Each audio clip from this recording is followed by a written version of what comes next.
Hello everyone, CrystalFissure here, and welcome to the second to last part of Spyro 3 Year of the Dragon, or depending on how bad I do in this boss, there could be another 10 parts, and I know you guys are secretly hoping there are 10 parts, so we'll see. This boss, I haven't done this in a while, and I find it a little bit annoying upon many other things. I don't know how she did it, Spyro, but the Sorceress must have survived that last battle. She's been waiting here all this time, saving up her magic to destroy you. Your best chance to defeat her is to borrow my flying saucer. I've cast some spells on it to give it extra firepower and unlimited flying time, but the rest is going to be up to you. You've come this far, Spyro. I know you can beat her. So, Al joins me today, and if you thought this part was going to be congratulatory and really happy and shit, you've came to the wrong goddamn place, because that's what the epilogue is for. This part I am going to talk about, and I think Al will mostly echo my sentiments that I am very disappointed in this final boss. Yeah, one thing I want to... Since when does Bianca have a flying saucer? I was going to say, sorry, saucer. Since when does she have a saucer? Like, seriously? Well, yeah, I mean, like, why would she... Well, firstly, yeah, why would she have one? It makes no sense. Simple as that. We're asking the tough questions here. You're right. Why would she have... fit on it? Like, for fuck's sake. I don't even know how Spyro's able to mount this thing. Seriously. Yeah, that's true. Jeez. Okay, oh, but it's a joke. yeah, no, it is a joke. This boss is a disgrace. Like, it's the final boss in the series. They knew it was the final Spyro game they're doing, very likely, and yet this is what we get. This is what we get as the end of the game. We get what is essentially just an extended version of the final period of the boss fight against the Sorceress, except without the ground platforming and without. I will say that the level atmosphere, like the actual area, I really love how it's like, instead of a really dark background, it's like this cheery kind of really strong colors, like the strong pink and then the light blue. That's fantastic. Yeah, perfect for the Sunrise Spring music to play. Oh no, we actually get you get a proper theme. Yeah, we get the super bonus round. Yeah. Oh right, you talking about the final? You talking about the other boss? Yeah, I'm talking about that, like the fucked up version where it takes the Sunrise Spring theme. Oh yeah, that's just ridiculous. Yeah, just absolutely. Some early NTSC version that plays the Sunrise Spring theme. Like you mentioned it in your Sorceress part already, but you know what? I think that this could have been the final phase of the Sorceress, but then they were like, hang on, let's actually take this and put it in the super bonus, because it looks like a natural progression, you know? Yeah, it does. I think as well, maybe they were worried that they were going down the exact same path or very similar path to what became the final section of Ripto. Remember, Ripto, you basically all the shit starts to starts to come up, and you end up fighting him, like, on when he's on that really awesome bird thing or whatever it is. That was cool. But so, and actually, just to point out, if you look over here, you can see the portal. There you go. There's the portal. See?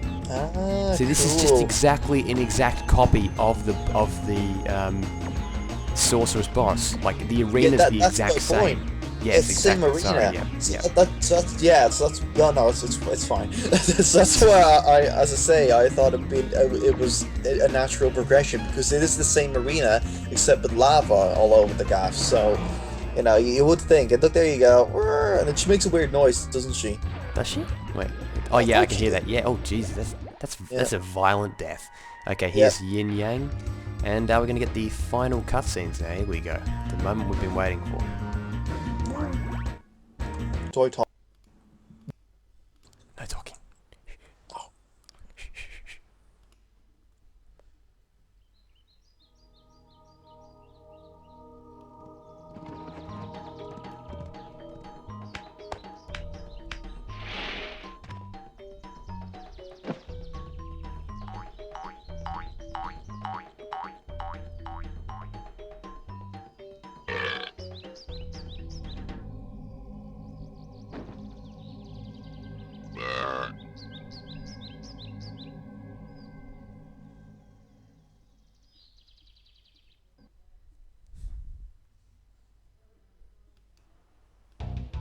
And that's it. Wow, that's it. Jesus. To me, unfulfilling. That reeks of Rush to me. Like, Yeah, because honestly, there's no dialogue. yeah, so. there's no dialogue. Like that reeks of just like, okay, like, yeah, okay, you beat him and we're back home. And where's the real conclusion? I mean, I guess that there is a conclusion if you look at it from the original ending cutscene where they, they go find Bianca and, Hunter and all that kind of stuff. That's cool. But it just seemed like I don't know what they were doing there. It just seems like they were kind of, it just doesn't make any sense. Like, we'll use the credits to rant about how the fact there, we've said this before, but there's no interaction between Spyro and the Sorceress in cutscene form at all. Yeah.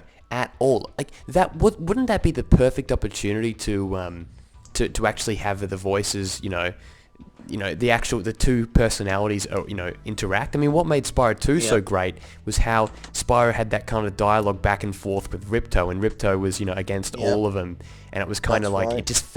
it felt like there was a real feud between the two, and there was a real competition. It gave it life, it gave it story progression. It gave you like, oh, what's gonna happen next between whatever and blah, such and such. Yeah. And with this one, it's just that is a big flaw, and I don't know why on earth they never even it just makes no sense. Why would you not have Spyro and the Sorceress interacting? Absolutely no sense at all. And then in fact, she just stopped speaking after that. The final time we see her speaking is the Spike cutscene, if I'm not mistaken. That's it. After that, she's done with her speaking roles. Oh, you mean Scorch? Scorch. She speaks to Scorch. Yeah, Scorch. Sorry. Yeah. And she calls her an insolent brat or whatever, insolent brat. Insolent. Yeah. Insolent brat. She goes, you insolent. Insular brat. You insulation brat. No, yeah, she calls it. Yeah, remember she says that to Bianca, and then that's basically it. No cutscene in the fourth world. So there's no cutscenes in the fourth world, even if you do like all 4 levels or whatever. There's no cutscene when you defeat her. She just sinks. Part of me thinks that Flo Dari, who's the voice actress here, maybe she was just gone or something like that. Maybe she just left or something. Maybe she. Yeah, that's what I think. I mean, she just left. It just seems like if you hire someone like a voice actor, wouldn't you want to get him in for as much dialogue as possible? That's right. And she just kind of disappears and has pretty much a very, I reckon, marginalized role, especially at the end. Yep. Especially at the end. Yep. So I have to point out, Marcello or Marcel, I don't know how to pronounce it. I'll just say Marcello Tubbard. I found his Instagram and I commented on it because I wanted to get his Spyro information from him. That is this is like us, guys. Fishing or something, and I'm commenting on it like, Mr. Tubbard, I loved your work on Spyro. Can you please something stupid like that? Can you imagine? It's like, yeah, heard you. Oh, nice job. You just caught a flathead fish. Anyway, so I'm a Spyro fan, and I want to let you know that I really like Spyro, and you like Spyro. You made Spyro. So I'm like super fan. Nah, exactly. I love it, Maggle. Just to say, I had the last laugh, and by that I mean I didn't get a response. So by that you meant Alan Partridge very much. Yeah, Alan Partridge, of course, had to reference that because Alan Partridge. Good. Yeah. Now, so that's interesting. So he didn't respond? Nope. I left a comment. I was like, I said something like, "Oh, I'm trying to get more information, Spyro 2, blah." Not like a dumb idiot commenting really bad spelling. Spyro, can you tell me more about the game?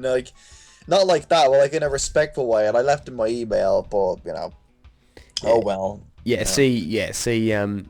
Instagram, I think, is fast approaching just absolute like one of the worst places to comment now in terms of it is. It's man. really bad now. You should see my friend Only One Gamer's Instagram comments, because he has over 100,000 subscribers now. He's becoming huge. Yeah. And he gets the most stupid Instagram comments from little kids. Little kids trying to add him on Xbox Live and stuff you're so cool. Do you know what's even funnier?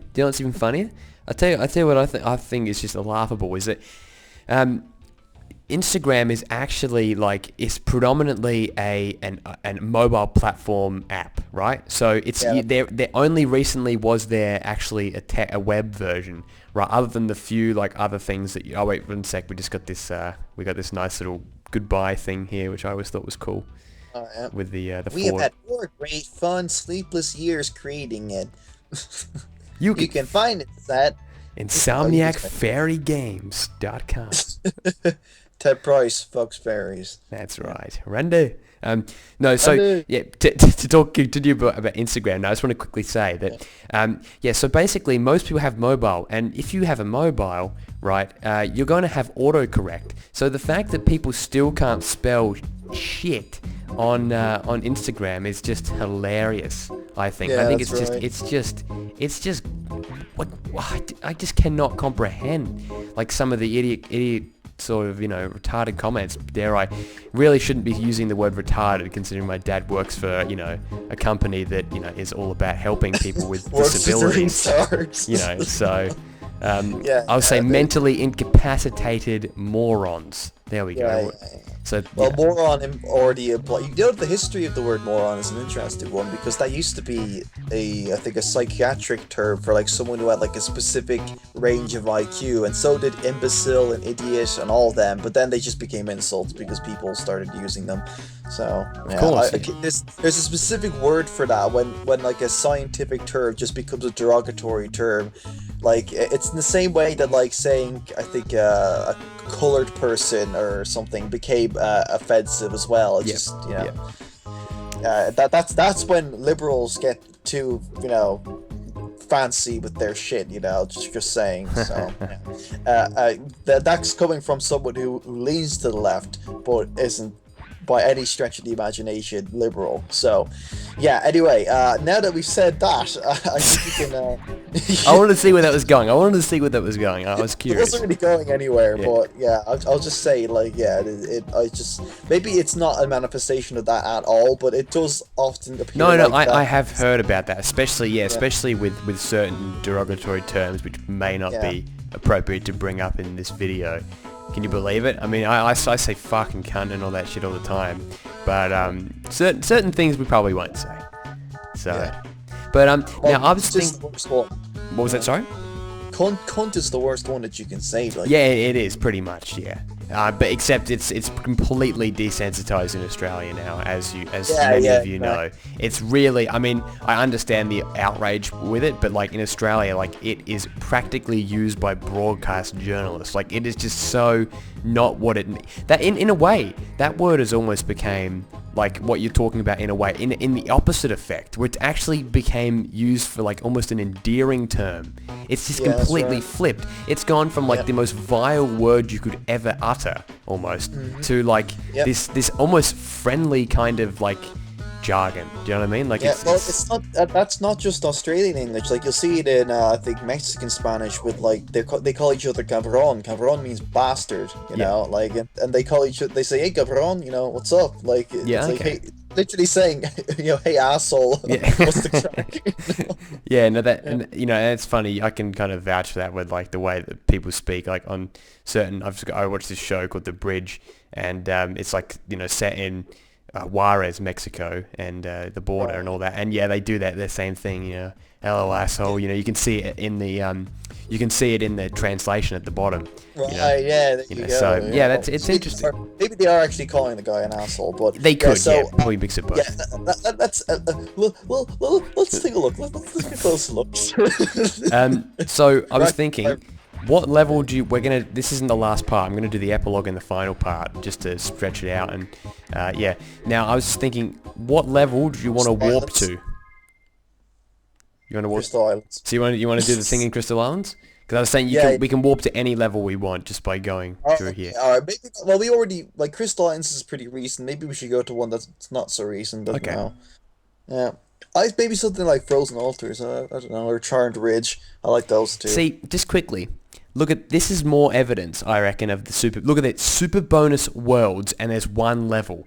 That is just odd. That is just odd to me. Like, That's right. if it says worlds with an S, you know what I mean? Like multiple, worlds, it's the plural of it, right? Why would there just be a single level in there? That just seems so damn odd to me. Like, Very odd. so, damn, I don't know. Yeah. All right, do you want to go If to? the other ones, worlds, and then levels, all over the gaff. So clearly they were planning something bigger. So, yeah, you know what? Yeah, I say Frozen Altars. Everyone likes Frozen Altars. Yeah, it's a great good. level. All right, Yeah. let's warp there. And you know what? It's the home of H. Dale's first commentary part with me. Yeah, good man H. Dales. He left some great comments on Exactly. the Idle Springs party. He made a great suggestion about. Yeah, he said how the opening cutscene of Idle Springs is a reference to Greek mythology, which I thought was really Fantastic. interesting. And yeah. by the way, guys, this guy he's 16 years old. So I mean, it gets fair enough that we did have a lot of passion at that age as well, but still, he's awesome. So. Congratulations. No, when I was 16, I was a fucking moron. Oh, so, well, no, I mean, like, with my Spyro knowledge. It's be better now, but yeah. No, I had barely any Spyro knowledge either. Like, Yeah, when you were 16, that was like ages ago. When I was 16, I was very much into the whole Spyro thing. I was 16, it was like fucking, I don't know, like Bill Clinton was the president, yeah. Oh, not sexual. Okay, that's it. Thank you for watching. Goodbye.